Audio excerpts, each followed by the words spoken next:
अस्सलाम वालेकुम नाज़रीन, आप देख रहे हैं प्रोग्राम दो टोक। मैं हूं किरण नाज। अब तक की जो सबसे अहम, सबसे बड़ी डेवलपमेंट, सबसे बड़ी जो खबर आ रही है रूस यूक्रेन जंग के हवाले से आ रही है। यूक्रेन की जानिब से रूस पर अब तक का सबसे बड़ा हमला किया गया है और ये BBC रिपोर्ट कर रहा है कि यूक्रेन ने इस बात का दावा किया है कि उसने मुख्तलिफ एयरफील्ड्स पर मौजूद 40 से ज़ायद रूसी तैयारों को निशाना बनाया है और उनमें TU-95 और TU-22 M3 जैसे अहम तैयारे शामिल हैं।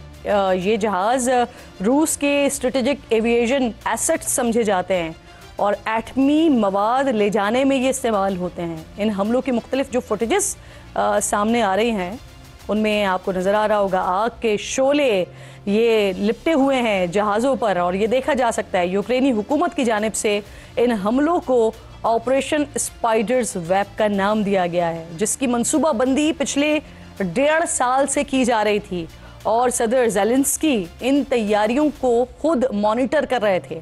इन हमलों में नाज़रीन 472 ड्रोन्स, बैलिस्टिक्स और क्रूज मिसाइल्स का इस्तेमाल किया गया है। रूसी वजारत दिफा ने हमलों की तस्दीक भी कर दिया और कहा है कि आज सुबह यूक्रेन ने उनके 5 मुख्तलिफ रीजन्स में एयरफील्ड पर हमले किए हैं और इन तमाम हमलों को पसपा कर दिया गया है। इन हमलों की वजह से एविएशन के मुतादिद आलात को आग लगी है जिसे बुझा दिया गया है, ताहम उनकी जानिब से अब तक किसी किस्म के नुकसान की तस्दीक नहीं की गई है जो दावा यूक्रेन की जानिब से किया जा रहा है। नाज़रीन, इम्पॉर्टेंट पहलू यहाँ पर यह भी है कि यूक्रेन ने ऐसे वक्त में हमला किया है कि जब रूस और यूक्रेन के दरमियान जंग बंदी की कोशिशें जारी थी और दोनों ममालिक एक बार फिर तुर्की के शहर इस्तांबुल में मिलने जा रहे हैं और इस दौरान में यूक्रेन की जानिब से 1.5 साल से मंसूबाबंदी जिस हमलों की जा रही थी वो कर दिए गए हैं। तो अब क्या होगा, अब किस तरह से बात आगे बढ़ेगी, इन तमाम पर बात करने के लिए प्रोग्राम में मुझे मेरे इंतहाई मोअज़्ज़ज़ मेहमान कमर चीमा साहब ज्वाइन कर रहे हैं। इख्तियार वली साहब स्टूडियो में मौजूद हैं, पर बात करेंगे। लेकिन कमर चीमा साहब, सबसे पहले तो सर ये फरमाइए, अहम डेवलपमेंट्स होने जा रही थी रूस और यूक्रेन के दरमियान, अमरीका सालिसी का किरदार अदा कर रहा था, मुलाकातें होने जा रही थी, लेकिन अब यूक्रेन की जानिब से रूस के ऊपर अटैक किया गया है। कॉन्सिक्वेंसेस इसके क्या हो सकते हैं और सिचुएशन क्या अब मुख्तलिफ होगी सर? बहुत शुक्रिया किरण नाज साहबा। देखिए, पहली बात तो ये है, ये एक नया टर्न है इस कॉन्फ्लिक्ट के अंदर और ये बहुत बड़ी एस्केलेशन है। अगर मैं ये कहूँ कि रशिया ने भी तकरीबन 500 ड्रोन्स के साथ आज हमला किया था और अब यूक्रेन ने भी हमला कर दिया और यूक्रेन के हमले के अंदर सरप्राइज था कि जो कुछ ट्रक्स जो रशिया के अंदर एंटर हो गए और वहां से वो फ्लाई किए और उन्होंने जो है वो अटैक किया और इसमें बड़े 40 के करीब रशिया के जो जेट्स हैं 40 के करीब मेरा ख्याल है वो तबाह हो चुके हैं। सो ये तो हो गई जो वहां पे सिचुएशन है। लेकिन जैसे आप अपने इंट्रो में बता रही थी कि बिल्कुल टॉक्स तैयार थी और सुबह जो यूक्रेनियन डिफेंस मिनिस्टर है उन्होंने जाना था इस्तांबुल और वहां पे बैठ के बात होनी थी और अब तो सीज फायर की बातें चल रही थी कि 30 डेज सीज फायर।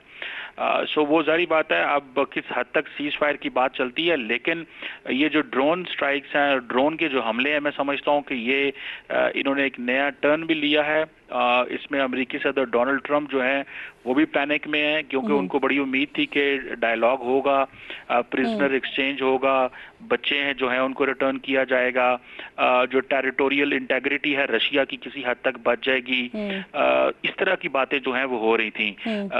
लेकिन अनफॉर्चुनेटली अब सिचुएशन इस तरह की है कि ना अमेरिकी सदर डोनाल्ड ट्रंप के कंट्रोल में रही हैं क्योंकि डोनाल्ड ट्रंप हर कीमत पर डायलॉग, इंगेजमेंट और इस मसले को हल करना चाहते थे। मेरा ख्याल है इसी को रशियन प्रेसिडेंट ने देखा कि ये मजबूरी है और इस वक्त सारे का सारा नेटो और वेस्ट डिवाइडेड है, तो उन्होंने एक दोबारा जो है वो मिलिट्री स्ट्राइक। अच्छा कामरान साहब, आप बड़ी इंपॉर्टेंट बात कर रहे हैं, बड़ा इंटरेस्टिंग पहलू है ये कमर साहब। जिस तरह से आप भी बता रहे हैं, BBC भी रिपोर्ट कर रहा है कि जो ड्रोन्स हैं वो पहले स्मगल किए गए हैं और फिर वहां पर उसको रूस में ही रिमोटली उसको ऑपरेट किया गया है। तो सर ये जो आप बता रहे हैं कि ये एक तो सबसे बड़ा हमला भी है, ये एक एस्केलेशन भी है, फिर रूस की जो इंटेलिजेंस है ये तो उसकी नाकामी भी है ना बहुत बड़ी।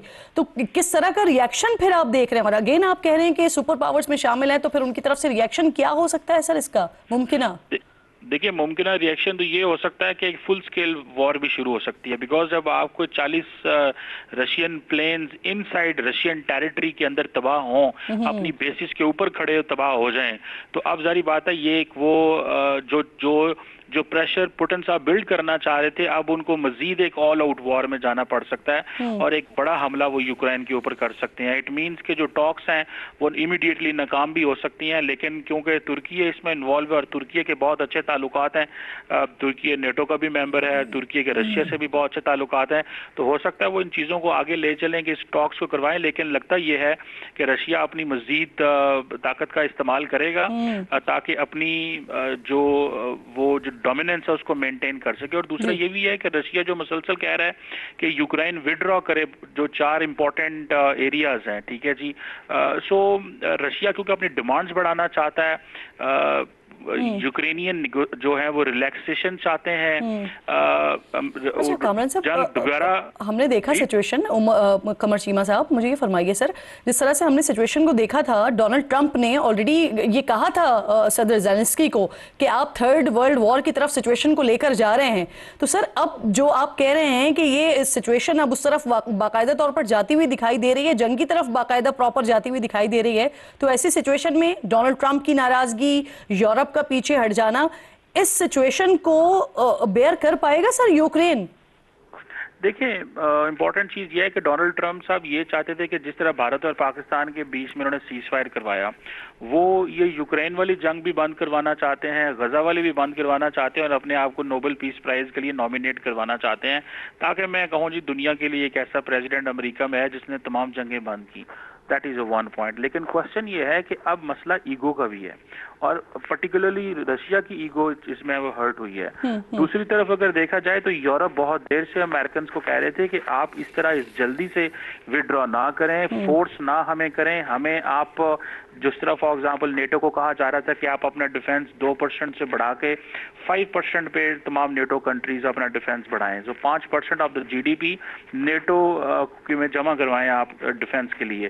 तो वो बेसिकली डोनाल्ड ट्रंप ने पहले तो यूरोपियंस को एक्सपोज किया, उनको कमजोर किया ताकि वो रशिया के साथ बैठे, वो बैठना नहीं चाह रहे थे। अब यूरोपियंस भी एक्सपोज हैं, अमेरिकन भी एक्सपोज हैं, रशिया मजीद ऑफेंसिव करके आगे आ गया है और अब इस सिचुएशन के अंदर क्या अमेरिका दोबारा अलाउ करेगा, दोबारा कहेगा कि ठीक है रशिया जो यूक्रेनियंस हैं हम उनको असला भी देते हैं, एक दफा वो पुतिन के साथ जंग लड़ें। सो ये देखें ये एक बड़ी फ्लूइड सी सिचुएशन है, इसमें डिसीजन मेकिंग बड़ा इंपॉर्टेंट फैसला है कि कैसे ये फैसला अब रशिया के ऊपर है कि वो दोबारा वो टेबल पे बैठना चाहते हैं कि लड़ना चाहते हैं। बिल्कुल ठीक। और फिर ये भी कि यूक्रेन के लिए सिचुएशन को संभालना कैसे होगा ये भी देखना पड़ेगा और फिर आने वाले वक्तों में अब कैसे जो दुनिया का नक्शा है वो किस तरह से इस पे रिटेलिएट भी करेगा, परफॉर्म भी करेगा, ये बड़ा देखना पड़ेगा। बहुत बहुत शुक्रिया आपका, कमर चीमा साहब साथ मौजूद थे।